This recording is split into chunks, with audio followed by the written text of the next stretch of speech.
Hi everyone, welcome to Death Row Stories for the second part of this episode about the 600 execution of Texas, or maybe that it will not take place tonight. We are May 14th, it's 5:30, and the state of Texas might kill tonight Edward Busby. I talked about his case in the first part of this episode, and I want you guys to live this evening with me. And even this day, it started with the press conference of the abolition movement this morning. I was covering it. I was the only journalist, by the way. And hear what was said about this case that can help you connect the dots and know a little bit more about it, especially if you haven't seen the first part of this episode. This gentleman whose picture is on the poster board right there, if the Supreme Court doesn't stop it today, and I'm crossing my fingers, he will be the 600th person executed. And I don't know if you know any families that have had somebody executed. It is a traumatic experience that changes the family's life forever. Forever. I talked to my friend Lee Greenwood, whose son was executed in 2007. Every time she talks about him, she still gets tears in her eyes today, almost 20 years later. We are here because 600 is like a pretty disgusting thing to happen.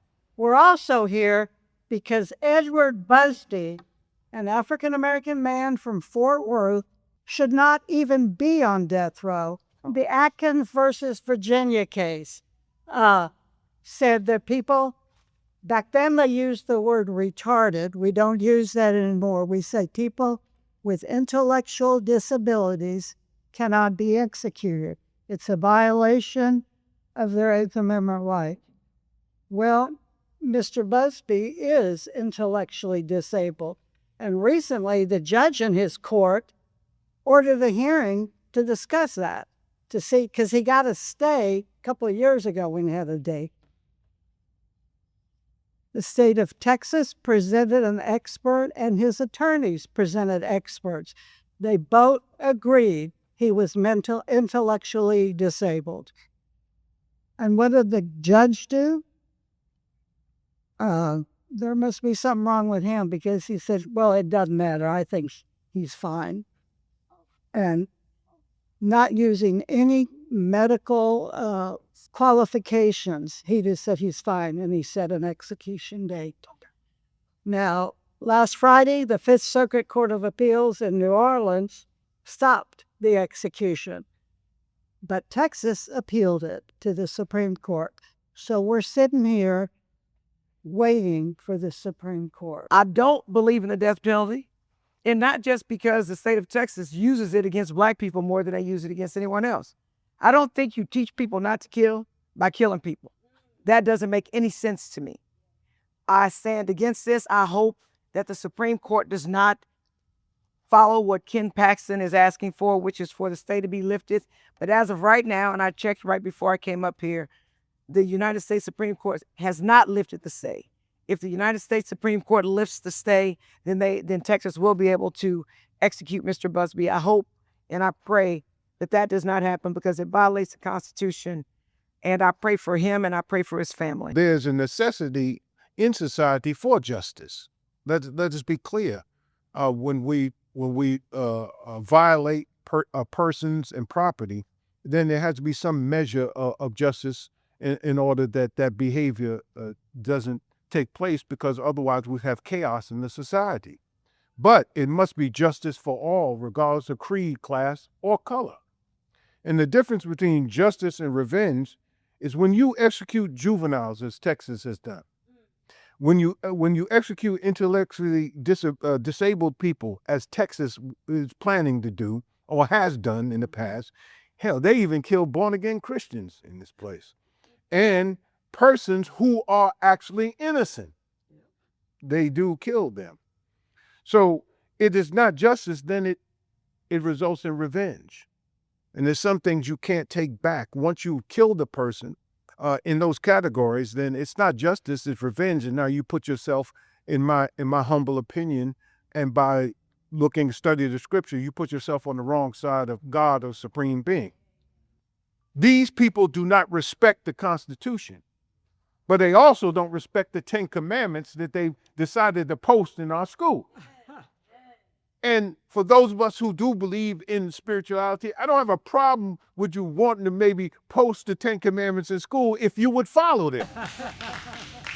We have great sympathy and empathy for the victims of crime, those who've lost. It's not that we don't care about the families of those who have lost their lives in these crimes, but all we know is that this system is rigged from the top to the bottom, from being over-policed to being over-prosecuted to not be afforded the right kind of defense, and we find ourselves on death row or over-incarcerated because, unfortunately, that's the way the system is set up. So we're waiting right now for a decision from the US Supreme Court.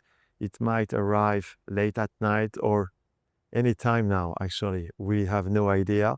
I'm the only journalist right now in this area. There are always a few journalists in the execution chamber witnesses the execution itself. There will be someone from the Dallas Morning News and someone from Associated Press. But right now, outside, I'm pretty much by myself. There's no bathroom for me, nothing. I'm just authorized to be here, waiting for that decision and maybe for this execution. So the Supreme Court just issued a ruling siding with Texas and vacating the appeals court's stay. So the execution should proceed. So it's 8 o'clock now. The witnesses are inside since half an hour. The media are inside too. And I have no other news. The US Supreme Court, I had the opportunity to read the ruling, didn't give any explanation about their decision. They just say that the execution had to proceed. So right now, I'm waiting for the witnesses and the media to get out of the Walls unit. Edward Busby had 2 witnesses, his sister and his spiritual advisor. So it's 8:20 now, and the witnesses left the Walls unit, the media too. So the execution of Edward Busby is over, and it was the 600th execution here in Texas since the end of the moratorium that took place in 1976. 2 professionals said that this man that was executed today was intellectually disabled, and it's forbidden in the United States to execute someone that is intellectually disabled. But the judge said that he didn't want to follow the conclusions of the experts, and one of the experts was appointed by the state of Texas. So that's kind of crazy, but the US Supreme Court said that that was okay and that the execution can be done. So I was just told by the head of the communication of TDCJ that nothing will be said about how this execution went through.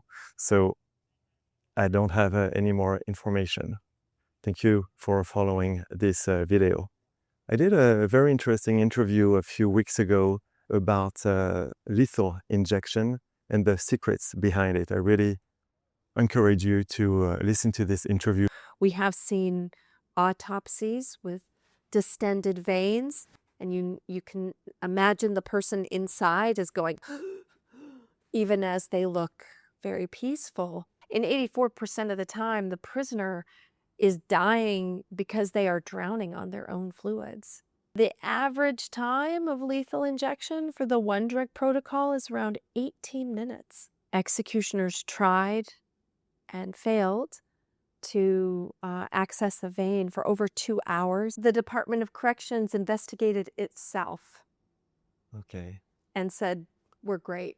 Arizona spent $1.5 million on drugs for 3 executions, and it botched all 3. Texas was found to be using drugs, I think they were 1,300 days old.